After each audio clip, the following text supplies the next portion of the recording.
Hey everyone, Jeff here. Welcome to another episode of BIM After Dark Live. Thanks for joining me today. I have an awesome guest, so I'm going to jump into the content as soon as possible. Just a reminder for those of you who are maybe here new, this is a weekly live stream that I hold here on YouTube, and we talk about Revit, BIM, and really any sort of related and adjacent software. I have an awesome guest that I'm going to introduce in 1 second, talking about some really, really cool stuff, Power BI, 3D visuals, integrating Revit and the two. So it's going to be a really fun conversation. But before we jump into it, I did want to mention our sponsor and thank our sponsor, BIMbox. And so let me just roll the reel that you guys, if you're returning, you've probably used to this reel. But let me just roll it, and then I'll talk a little bit about BIMbox before we jump in.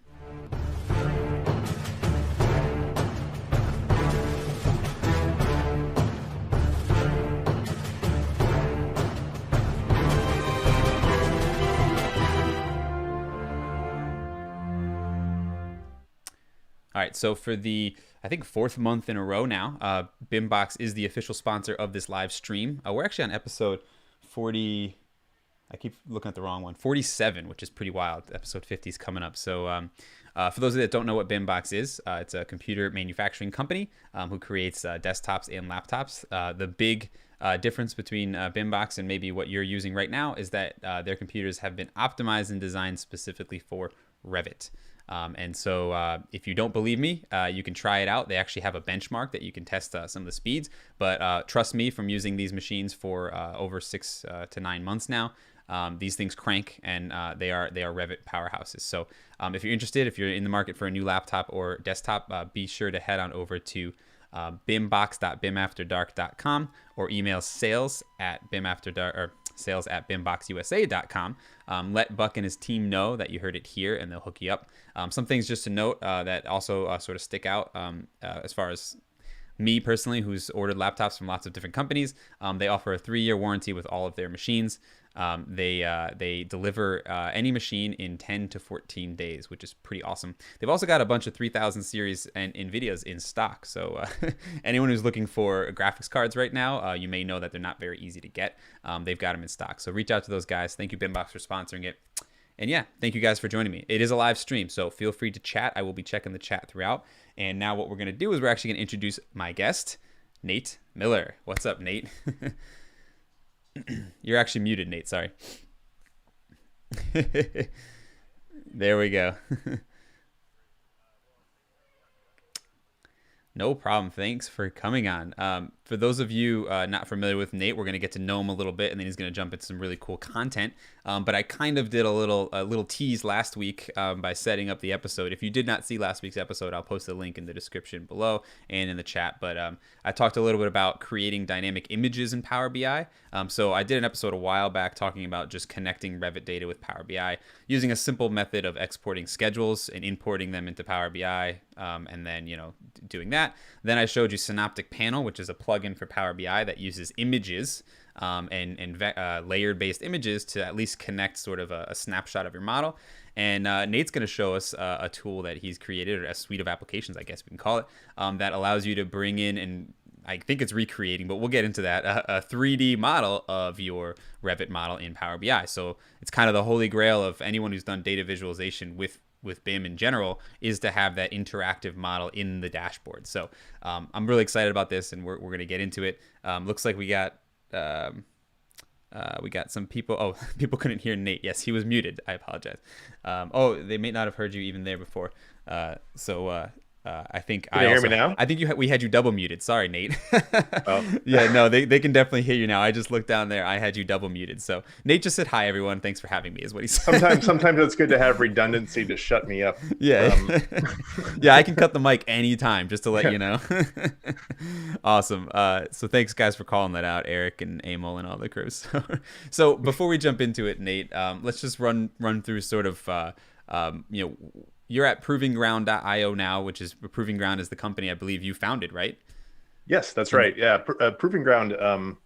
It started as a blog shortly after I got out of school, and I first started practicing as an architect. And I've kind of maintained that brand and that idea of using it as a, for lack of a better term, a proving ground for testing out new technology and trying out new and different things within the building design and construction industry. Mm-hmm. and so I initially used it as a place to share thoughts and share experiments on, things that I was doing. I was getting into Grasshopper at the time I started, and like Rhino, and starting to use Revit in practice. And yeah, when I joined Case, I kind of kept maintaining the blog. Case was a digital design consulting group based out of New York. And then when I broke off and started doing my own thing, I kept the brand, and Proving Ground is now a company, I guess. So from Case, did you work for anyone in between, or you went right from Case to Proving Ground as it is today? Yeah, no, it was pretty. So when I first started off in architecture and design, I was with a company called MBBJ. They're based out of LA, Seattle, Columbus, New York. They're pretty global. I was a lead designer there in the Los Angeles office, worked on a lot of sports work. As I really gravitated towards digital tools, I found my way into joining the Case team, working remotely from my office here in Omaha, Nebraska. And the hub for innovation. Yeah, right. The hub for innovation here in Omaha, Nebraska. There was a point where Case got acquired by WeWork. WeWork is a co-working company, and around that same time, I decided that, hey, I really like the consulting gig. I really valued the relationships I had built up with through Case with a lot of the architecture and engineering companies that we did business with. And so I was like, well, I'm going to keep the consulting thing going for a while. I'm going to start Proving Ground. And while Case was, I think, very focused on building information modeling, Proving Ground, I think what I wanted to do with this kind of endeavor was to really look at the uses of data very broadly in the building design and construction world. How can data make an impact in decision making? How can it improve the way we design? How can it streamline our ability to operate our facilities and drive performance? And so that's kind of become our mission. We look at we do consider building information modeling very much a part of the ecosystem. But I think moreover, we're interested in the underlying data in these digital assets that designers and builders are working with all the time. So before I move on, I do want to say I didn't mean to offend any Nebraskans out there if you get upset about that. Nebraska. No, don't worry. I'm from here. I can see the YouTube comments right now. from some angry Nebraskan. My skin is thick. I've heard it all. You should see when I first moved out to Los Angeles, it was you'd get every now and then like, oh, where are you from?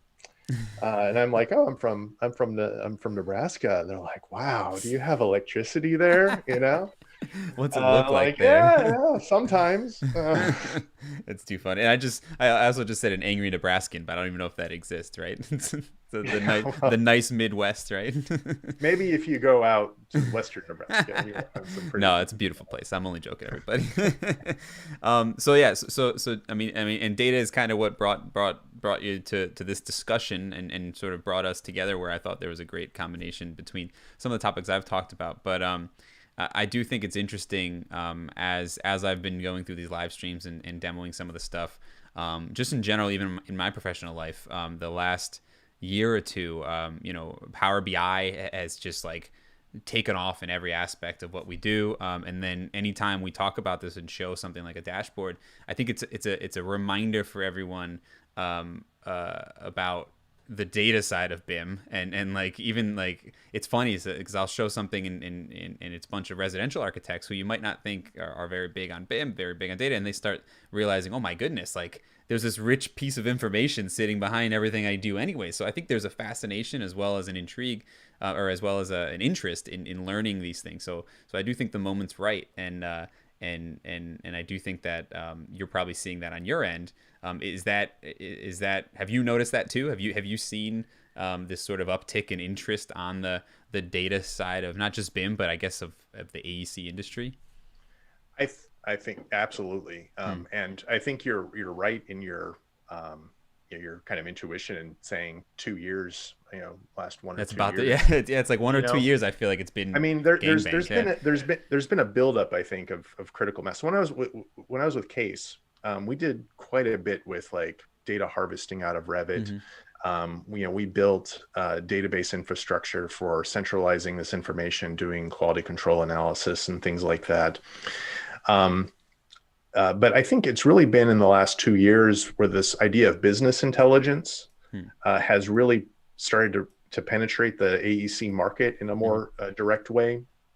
I think that's driven by a couple of things. I think there's, especially in the last 5 years, there's been an uptick and higher degree of interest among decision makers in businesses to really take advantage of data broadly, whether it's accounting data, financial, project management, and so on. So that's been a digital transformation that's been happening for a while. And that's where we started to see tools like Tableau and Power BI, I think, really start to come into businesses, right? And then I think that the light bulb has gone off in a lot of folks' heads where it's like, oh, well, we're doing stuff with BIM, and the I in BIM is information. So can we start to use that? And along that same trajectory, you've seen a lowered barrier to entry to these tools. So Power BI and Tableau, and there's other business intelligence frameworks out there, but Power BI in particular, I think, has made it just so easy to compose a dashboard and present data. You don't need to be an expert in HTML or web development to create a web viewable dashboard that can be shared with others.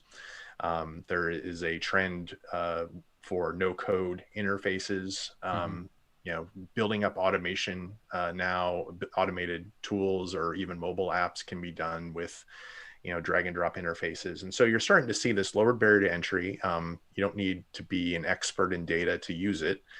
And now it's starting to come into play where, hey, can we take advantage of our building information model using this, using the skill sets that our designers are equipped with, using skill sets that architects and managers are equipped with to really push the ball forward with this and see it implemented in a meaningful way. Yeah, that's awesome.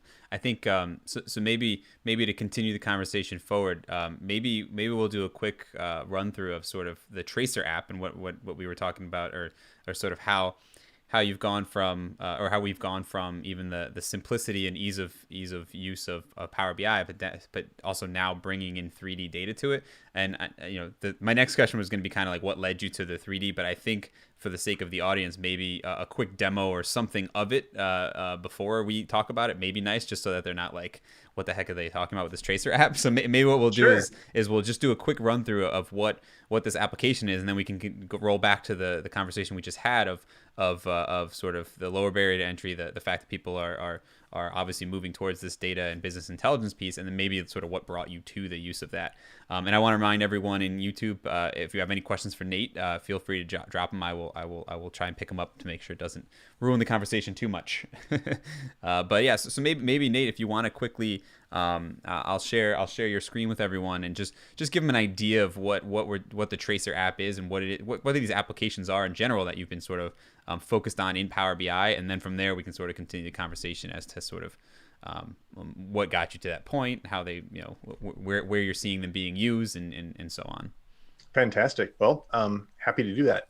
So let me know when my screen is being pushed up. Everyone is seeing your screen. Great. I'll hide my more incriminating applications and browser windows. I think everyone that probably attends this call has seen this model in some way, shape, or form. If not, has used this for all sorts of technology demonstrations. It's sort of the running joke in the BIM world that this is the model. As it's not violating any kind of NDA. While I would love to show some of the stuff that we deal with on the day-to-day basis, it kind of, this is the baseline, right? Yeah, so, exactly. Building information model, Revit elements, these things are data rich objects that have properties and parameters assigned to them. And I think one of the challenges that you face when you're working within Revit or really any modeler is, how do you get the data out? How do you get it out in a structured way so you can take advantage of not only the underlying properties, but also the sort of geometric content? So, at a certain point when dealing with these types of models, you're having to export or, you're putting it up to the cloud, sending it up to BIM 360 and looking at it through a different viewer and so on. Um, One of the things that we wanted to do with Tracer first was just have a quick way of getting the data out, quick and easy standalone way of getting the document data into a database, and do so in a way that doesn't require a database infrastructure or server setup. I found that over the years, once I start talking about servers, I lose my audience pretty quickly, especially if they're like, we just want to, we just want to make a dashboard. All Right, that's right. important technical context, but it's really important to never, um, get too in the weeds with some audiences. But Mhm. this is a very basic exporter, very straightforward user interface that just lets you select the objects you want. You can select none, a portion, or all categories from the model. And what this does is it's going to produce a database file. It uses SQLite, it's public domain database format. It doesn't require the infrastructure that a SQL server or anything else would require. And that's kind of important. We do work in that space for sure, but this is really meant to just be a standalone tool that does this. And I think one of the bits of magic about this is that it's introducing a relational schema that lets you relate elements to properties, to geometry, and so on in this framework. And then when you access it with Power BI, Power BI lets you hook into these database files directly. So what you're seeing on screen here is a Power BI report that's made a direct connection into a one of those exported database files. You can see that I'm simply pulling in the room elements view. So this is all the room elements, and then all the properties are exposed as fields for a given room element in this model. This is one of our 3D visuals. I'll show a 2D visual setup in a moment to maybe close the loop on the synoptic panel. But what this visual is doing is, it's rendering the rooms. These are the extruded room objects in the visual. You can see that I'm connecting the visual to the mesh information about those rooms, and I'm coloring them by the room name. Very simple in a way. What this looks like in practice to set something like this up is that here's an empty report page, and maybe what I'll do is show the 2D visual. So this is assuming you've exported your model. I'm going to go to import a visual from a file. So when you install Tracer, you get access to these, they're called PBIViz files. These are custom visuals. You can download a bunch from their store. And it basically extends this visualization tab that you see here. So this is the 2D visual. If you're in the trial mode, you downloaded the trial, you should have these trial visuals that are watermarked. But this is the standard 2D one. And you'll see that the visual has been imported, and you'll get these icons. So here's the 3D icon. Here's the normal 2D version. And I'm just going to drop an instance of this into the report field here. I'll kind of expand this out a little bit. So this is a kind of a default setup that you see when you pull any visual in. You more often, you'll see this kind of generic overlay here. And when you click on a visual, you see that you have these fields. So if I were to make a bar chart or a pie chart, you would have these fields. I need to provide measures. I need to provide ways with which those measures are categorized. Here, what we're being asked to do is supply sort of categorical information about Revit objects, geometric information, tooltip information. And so what I can do is, over in my fields tab, because we're storing the geometric information within these fields directly, is I can say, okay, well, I'm going to pull my element location. This is like, if you're dealing with element locations in Revit, those are point locations for families. Those might be, if you're dealing with a floor, the outline of the floor. If you're dealing with a room, it's going to be the boundary conditions of the room. So if I drag and drop this into my tab here, what it's going to do is it's going to render each of those spaces in plan. And this is what's important to note here, is that this is grabbing all levels and all in the room list. So everything's kind of juxtaposed on top of one plane. But if I wanted to organize everything by level and see things in a level mode, I can start to slice this up, and now I've got 3 levels of the building mapped out now in 2 dimensions on the dashboard. And, not everyone likes pink. Pink's kind of the proving ground brand, but you can do color override. So for example, I want to color these rooms by name. I can drag and drop the name field here, and it's going to inherit the current Power BI style. And now I have the name of every room, or everything colored by name. So this stuff here, and I can click through these objects and highlight them and so on. So like there's the lobby space, it shares color across these plan fields and so on. A common question I get is like, how can I start to style these charts, make them look a little bit different? I might go into, say, the format tab, and now I can start to do different things. If I want to change up the colors, you can see that all the categorical colors are assigned here. So I can, do direct manipulation over these and assign different colors to different, room objects in this case.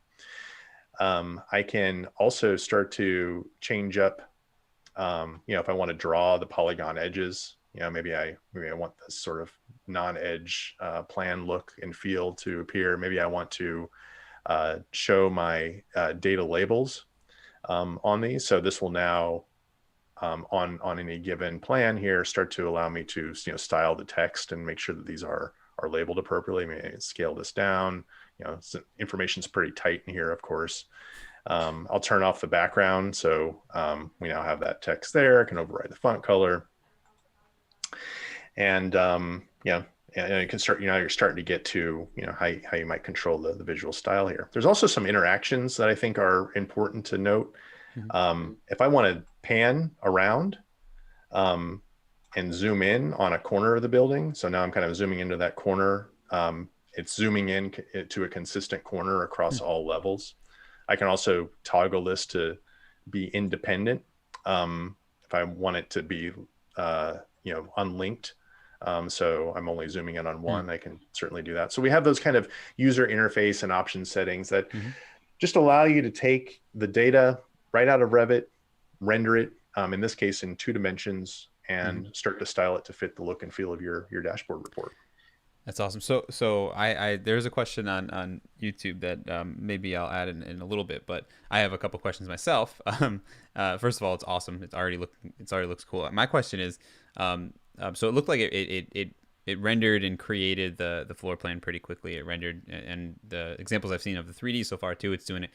So that the geometry information, you're bringing it out of Revit, so it's just reading it. It's not recreating it in Power BI. Is that why the processing is happening so fast? It's not it's not necessarily generating. It's just using the geometry of the mesh or the information you're pulling there, right? Is that? It's a great question. So if I go over, and anyone that downloads the trial, you can certainly inspect it as well. So if I go to my, this is in Power BI, you have the report view. This is where you can actually look at the data in the model.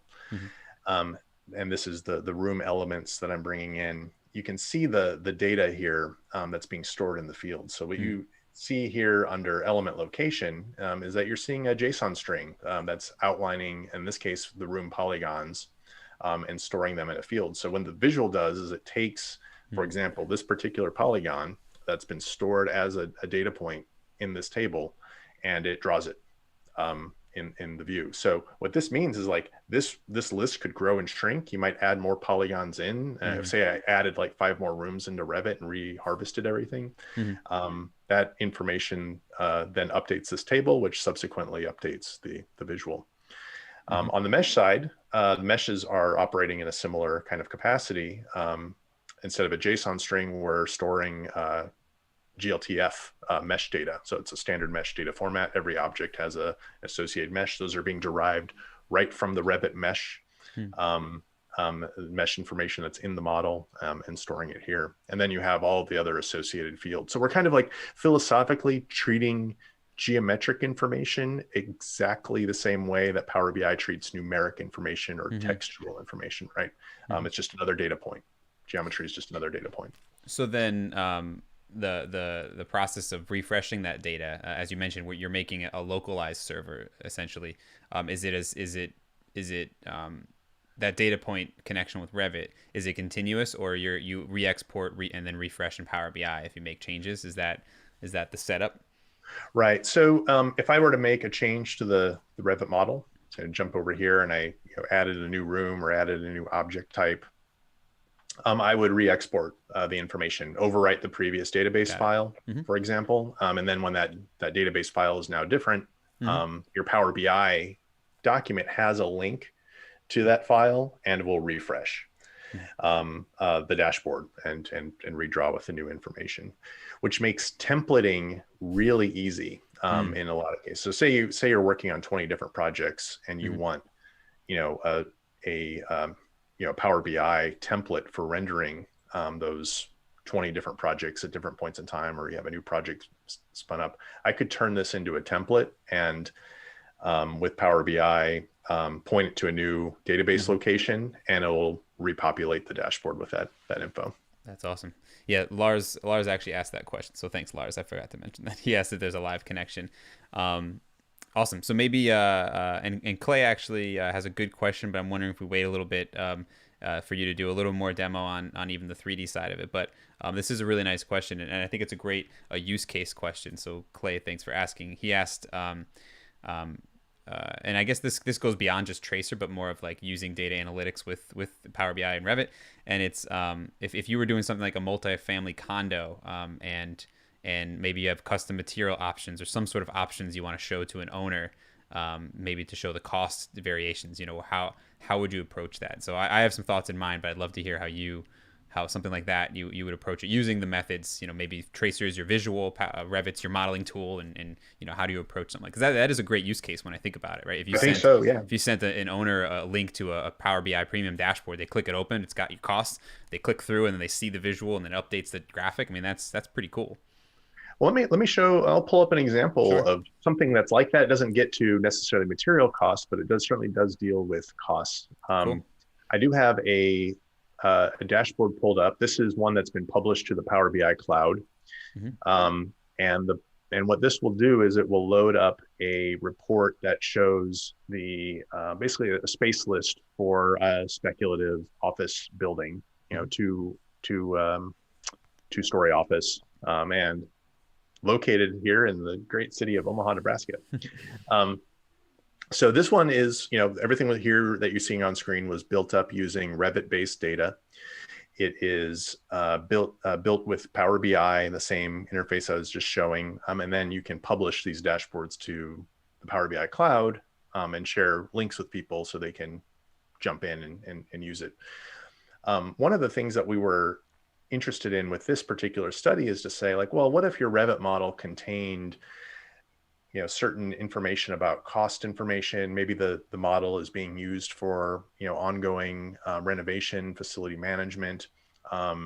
Maybe the model is positioned as a part, an asset for the owner to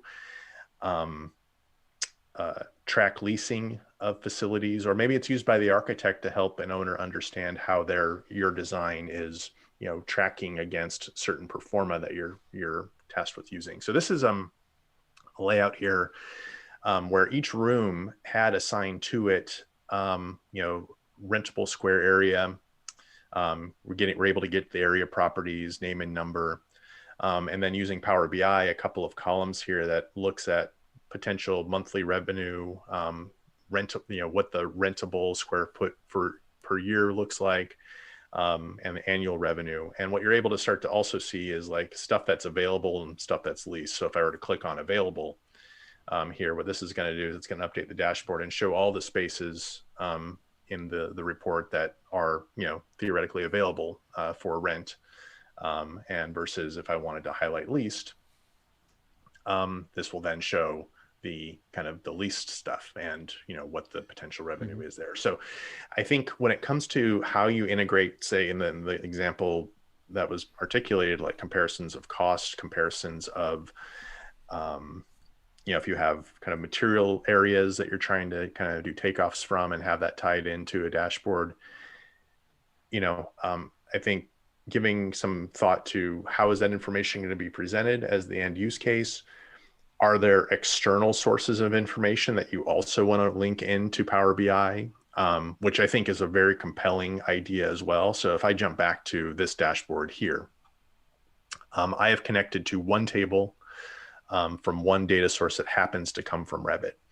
Well, at Power BI, I might want to connect into another data source that is maybe tracking cost information per room, or maybe project management information that articulates the budget of the project, or a construction schedule that wants to link into some of the elements. So you can have multiple data sources existing in one environment, and then use that information to, sketch out and articulate the plan, with the plan and with other visuals, of course. Mm-hmm. Yeah, and that to me is the most fascinating part of Power BI, and when we use it, when I'm using it, is the ability to take like an Excel sheet, let's say, and that's a perfect example you just gave, is let's say there's cost data, and someone actually, Emil just asked in the chat, he asked, are the dollars shown part of Revit, or are they coming from another database? And the truth of the matter is they can come from anywhere, right? Right. As long as there's some sort of unique key that can connect them, like a room name, a room number, a level. I mean, whatever unique identifier, then you can link them. And that to me is incredible, right? To be able to take a sheet, and to answer Clay's question too, to be able to take a sheet, even from an owner who gives you the sheet of, here's my cost per room based on the room type, and then you can just plug that in, and when they update it, it refreshes, type of thing is crazy. That line of thinking, I'm pulling up a dashboard right now that might be of interest. It builds on the same example file, but I'm sure you're friends and know the crew over at DRofus. It's very popular tool, it seems, for planning and kind of organizing space management and things like that, integrating with Revit.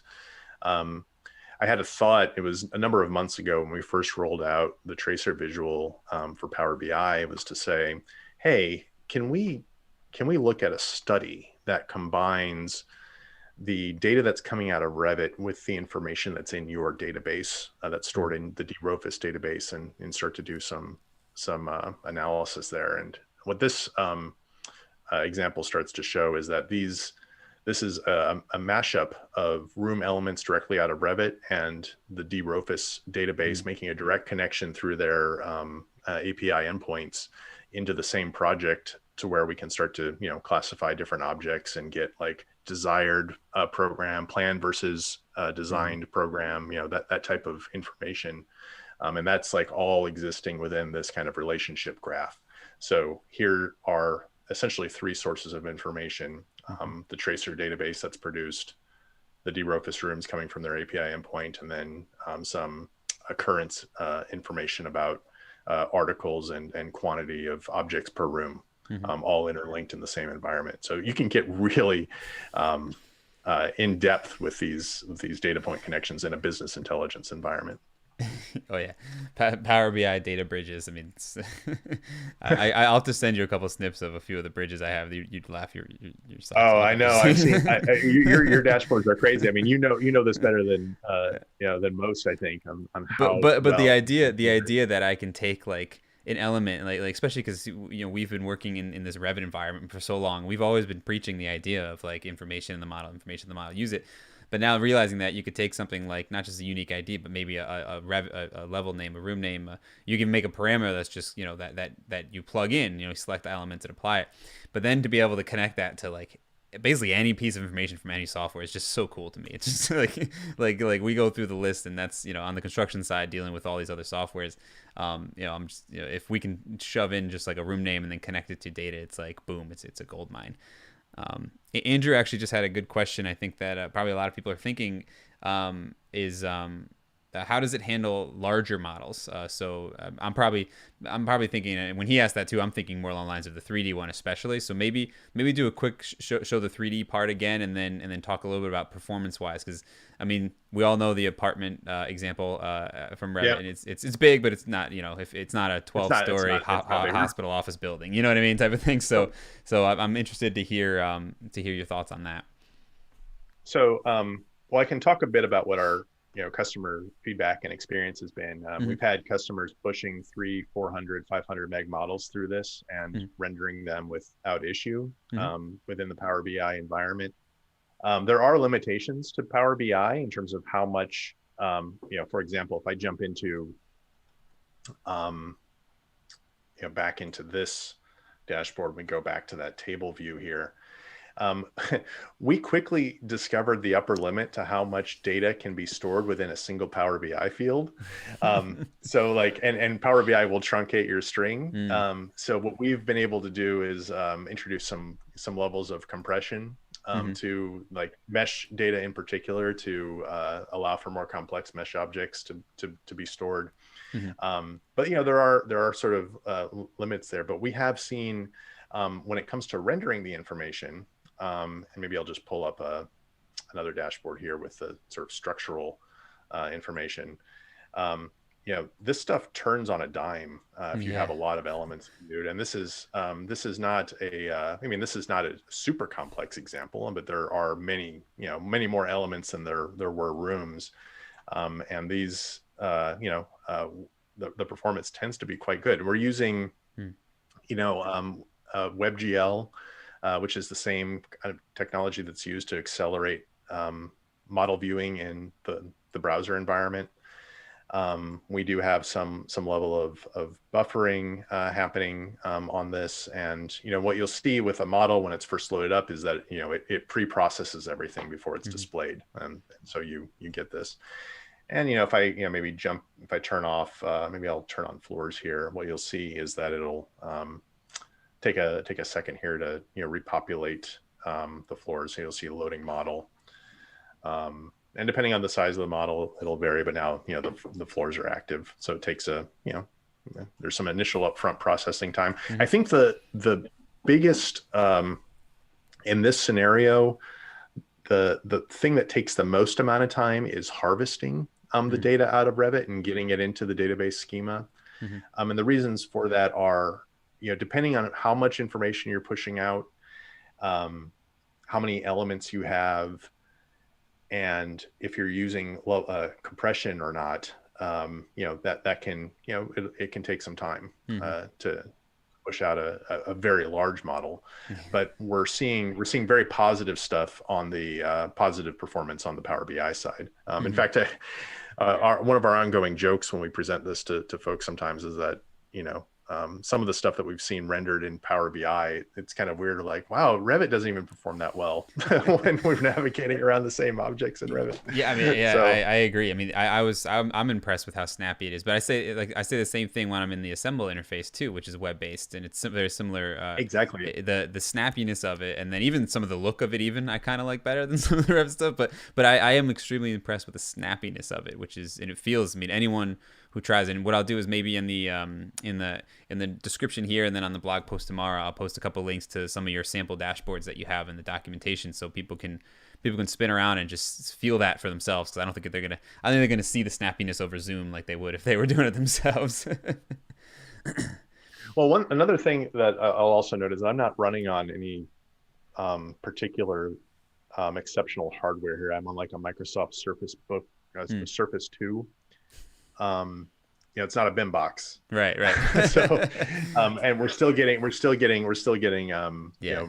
good degrees of performance out of Power BI for sure. That's awesome. So I guess first there's a question Rick had, which is great, which we'll bring up. I guess it doesn't sound like you've found the memory limit yet, but it exists. It probably exists somewhere in there. If I was to try it out on a certain size job, that you'd hit a limit, and it's more on the power, what Power BI can accept as far as number of meshes type of thing. Is that kind of the hardware limits of it? It's more like the size of a mesh for a given element. So like, I think that's one limiting factor in how we're choosing to store model objects. So we're getting the benefit of being able to dynamically treat geometry as another data source. But yeah, there are some upper thresholds to, if you had like a crazy high poly mesh, you would, it would basically like this visual or Power BI would truncate that. And then our visual would render a bounding box that indicate that there's an element there, but it's not fully presented. Yeah, yeah. I'm thinking just in general, having dealt with meshes in other programs, I'm thinking that things like maybe using a medium view instead of a fine view for a structural model would probably be helpful to reduce the number of meshes. You know, if there's not as many radii and Sure. stuff like that. So Rick asked about any experience on the MEP side. So I know you have some samples. So I wonder if there's any discussion about using this with MEP and sort of. Any differences as far as the data, the meshing, the exporting when you're working with MEP systems? Sure. I mean, it's very similar to what I think you saw with the structural example. We do have, I will highlight that, this is, we do have a website for where you can get this app. In our documentation, we have published a number of 2D and 3D dashboard examples that you can test out. So on the 3D side, if you were to jump to 3D, we have like an architectural core and shell. This is all the sort of Revit sample stuff. But we do have an example for mechanical elements. And I'll just open one up here to kind of see loading from scratch in the cloud. So this is, again, published to the out-of-the-box Power BI cloud. It's exported a select number of elements. So that's the key thing about the harvester, is that most of the time we don't harvest everything out of a model. Like there is stuff in Revit that no one would probably ever want to use in like a business intelligence environment. So like being able to be selective about your export's important. So here we're like, okay, I'm going to export ducts, duct systems, mechanical equipment, plumbing fixtures, and stuff like that's the stuff that's turned on. And so here you can see, that we're successfully pulling that geometry for, the duct work, and we're getting quantities for those elements. Those are tied together. So if I wanted to, like, say, highlight all of my, duct fittings, this is gonna theoretically jump over and highlight them. Maybe not. I'll give it another shot. Those also might be, oh, there it is. A little latency there. So not much of a difference on the MEP side then, as far as workflow and usage. I guess if you were to use fabrication parts or something, would that maybe change it, or probably not? You're just using a different category. The data is coming out. Data, right? It's just a different category of element. Like Revit does a pretty good job of consistently treating elements the same in different ways. So when you're here's an example. So in this case, I highlighted ducts, it reloaded the model, and faded out stuff that isn't selected. So like, the way that one accesses the underlying mesh of a duct is very similar to how one accesses the underlying mesh of a beam or a floor. And so we're processing all of that stuff. I think one of the things that really this type of workflow highlights and becomes apparent really quickly is when you pass a model through this and you push it into a data environment, you understand if the data that you've pushed is any good. And I'm sure, Jeff, in your work and the work that many of other folks that have been adamant evangelists for building information models and technology, there is a data quality conversation to be had in the building design and construction. So we've seen models that are built as CAD 2.0, and there's a lot of drafting and maybe only a handful of 3D elements inside of it. And then we see like really well composed models that are thinking through every nut and bolt, and maybe overly detailed in some parts, right? Right. Yep. And so that type of consideration, having data standards in your practice, having people having ways to review the quality of your data of these objects. One of the use cases for Tracer that we've seen really come out of people are using the tool to set up QA/QC dashboards for the Revit models, and do so just on kind of on demand, and then have that visual connection, right? Because you've seen a lot of model health dashboards, right, where they show all this stuff, but there's no visual connection to it, right? And so I could see where that's beneficial to have that sort of model health dashboard. I actually think doesn't Autodesk have like a template for in like their interoperability tools or something? I think they have one that sort of works, but either way, you don't have a connection. It's just the dashboard with the data. So having that connection is definitely really neat. The MEP stuff looks cool. Looks like Rick was happy about that. But Sebastian actually had a great question, which I think we can stem off into just another little demo. Is he asked about sort of the ability to manage transparency in the look. So maybe you showed a bunch of the visual tools for your 2D part. Maybe just show a couple of the flexibility of the visual in the 3D environment, the 3D Yeah. viewer.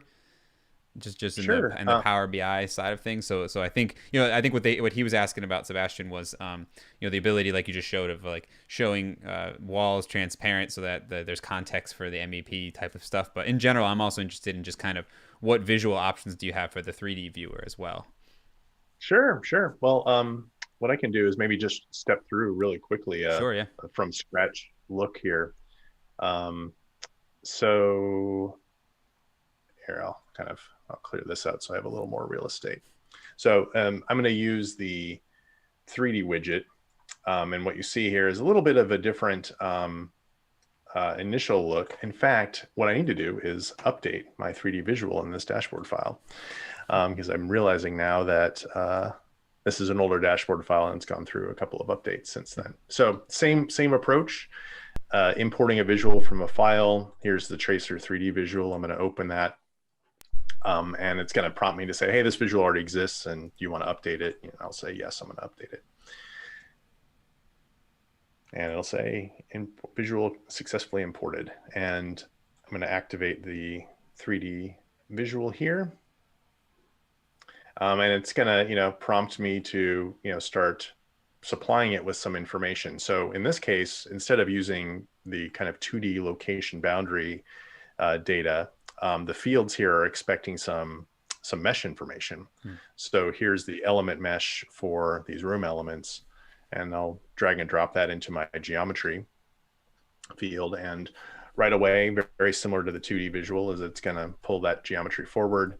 And now we have the three-dimensional data there.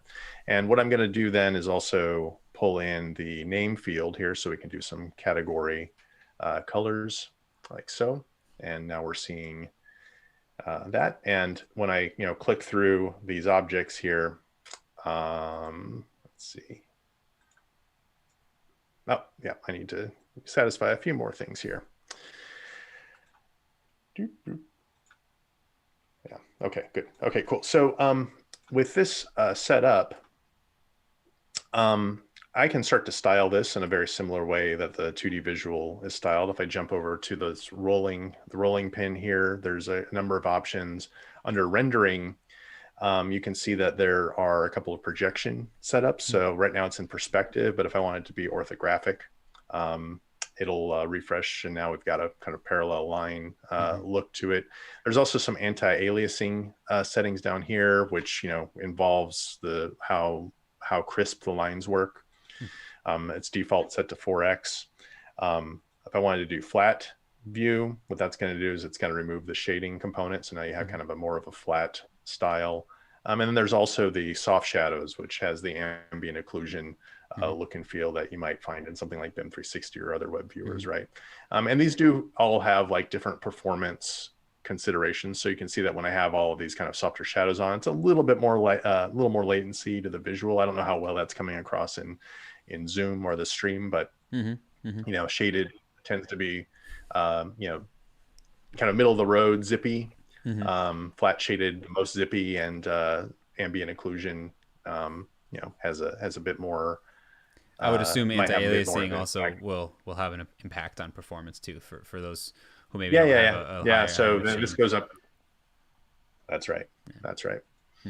The same rules about, let's see here.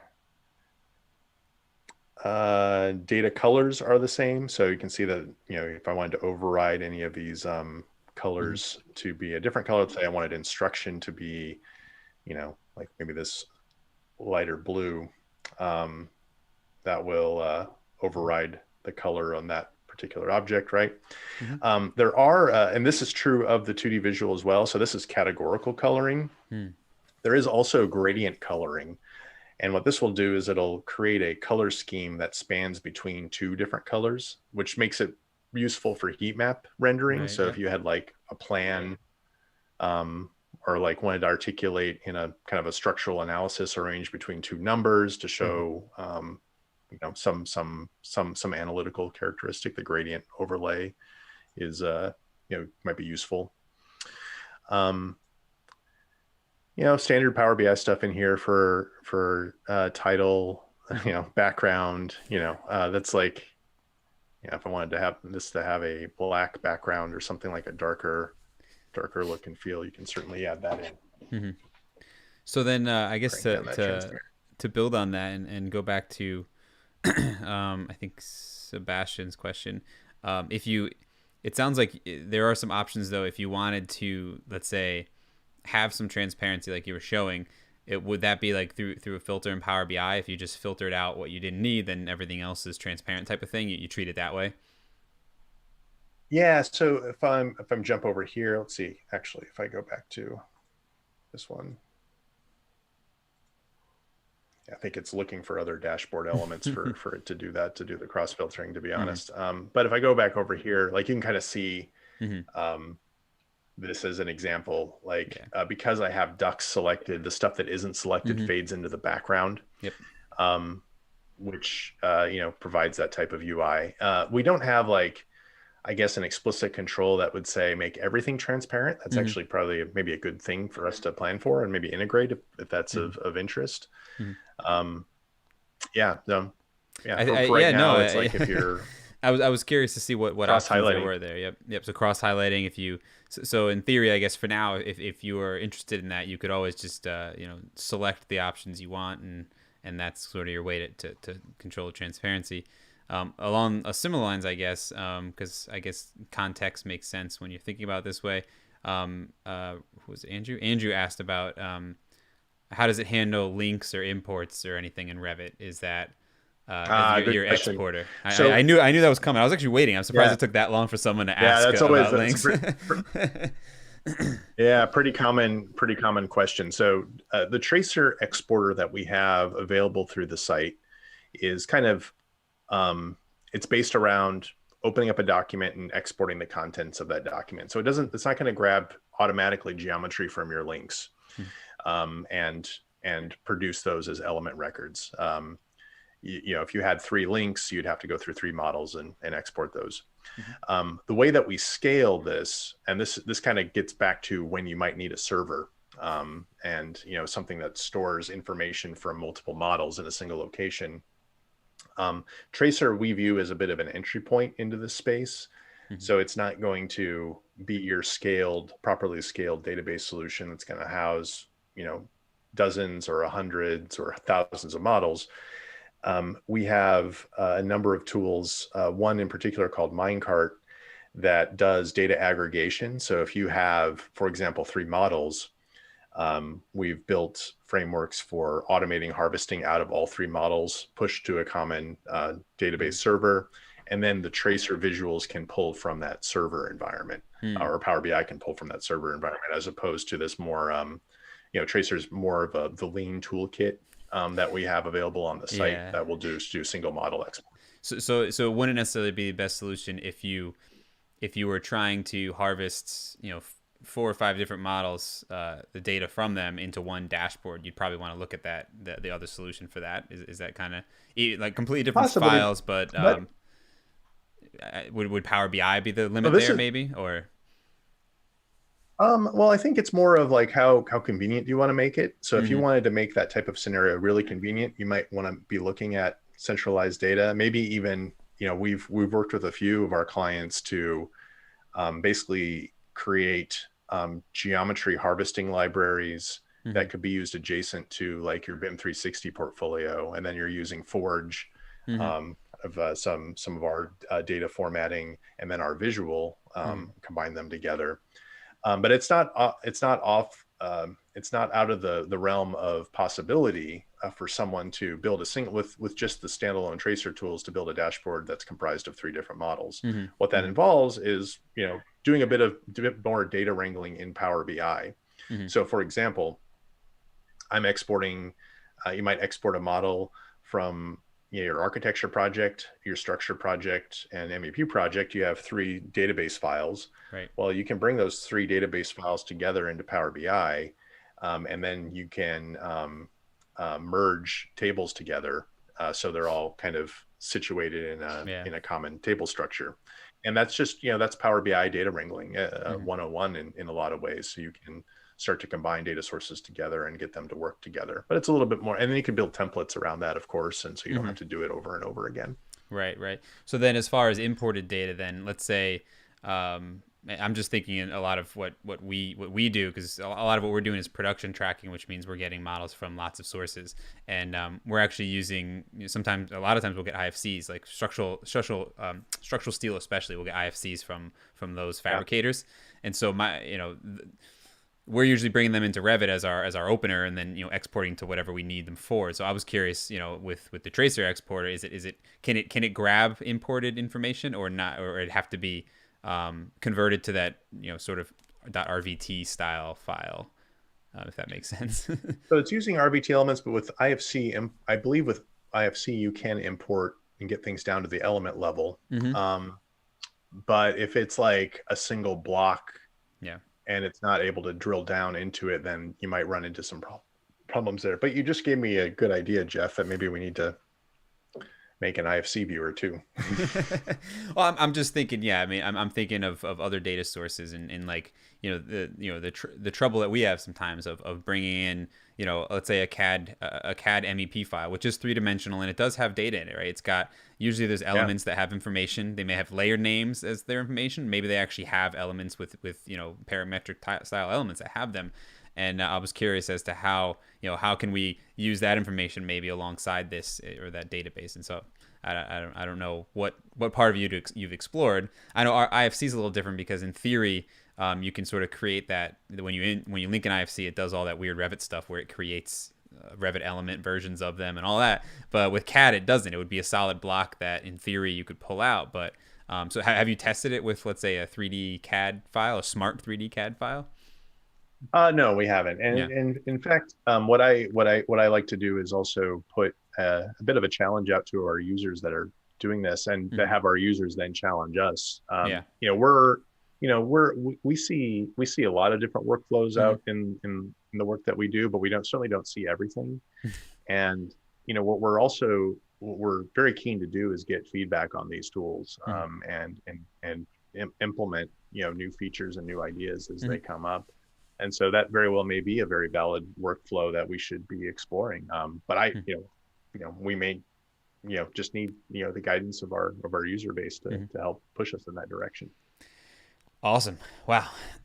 Sweet, man. This was a great conversation. It seems like everyone was into it for sure. We got some great questions. If we didn't get to your questions, guys, feel free to reach out to myself or Nate. Nate, thanks for coming on. This was phenomenal. Where can people find you? Where should I direct people? Sure. Well, if you're interested in these apps and trying things out, we have a website, apps.provingground.io. We have a couple of tools. Tracer's one of 3 that we're focused on at the moment. So Tracer being the 3D harvesting and Power BI viewing. Semantic is 3D viewing for Rhino and data integration, and Conveyor is our Rhino to Revit solution set. And one of the themes for all of these is to try to lower the barrier to entry for these capabilities, and kind of democratize our ability to leverage data. So my contact information is here. You can reach me at nate@provingground.io. We also have a contact page. In the coming weeks, we are running free workshops every Wednesday from 11 to 12 Central, noon to 1 Eastern, 9 to 10 Pacific time. And these will, starting next week, we'll be doing a workshop on Rhino to Revit workflows with Conveyor. Following week, Semantic, building up dashboards with Rhino data, and Tracer will be our final set at the end of the month. So awesome. Feel free to join. They're completely free. Get a trial. Happy to awesome. Happy to field questions. So that's provingground.io. I'll put all the links that we mentioned today in the description here on YouTube. I'll also, when I repost it on the blog tomorrow at therevitkid.com, I will have links to that. So and I think on Twitter they can probably reach you is it at Proving Grounds, or is it at your personal? Which one would you rather people follow? Well, Proving Proving Ground is at Proving Ground IO. And then I'm Arcanate at Arcanate. Awesome. And again, I'll put links to all that. So if you guys have further questions, feel free to reach out to Nate, reach out to me, and I can reach out to Nate either way. Thank you for joining us today. I appreciate it. Thank you, BIMBox, for sponsoring this episode. And yeah, of course, man. Anytime we'll have to have you back on and continue the conversation, because I think this is a fascinating, an easy, free-flowing conversation that we've had, and it seems like people were into it. So thanks for joining us. I really appreciate it. Anyone who has not subscribed yet to the channel here on YouTube, make sure you do. If you subscribe and you hit the notification bell, you'll be notified when I'm live, when I post new videos. And with that, I want to bid everyone adieu. Have a great week and weekend, and I'll talk to everyone soon. See you guys later.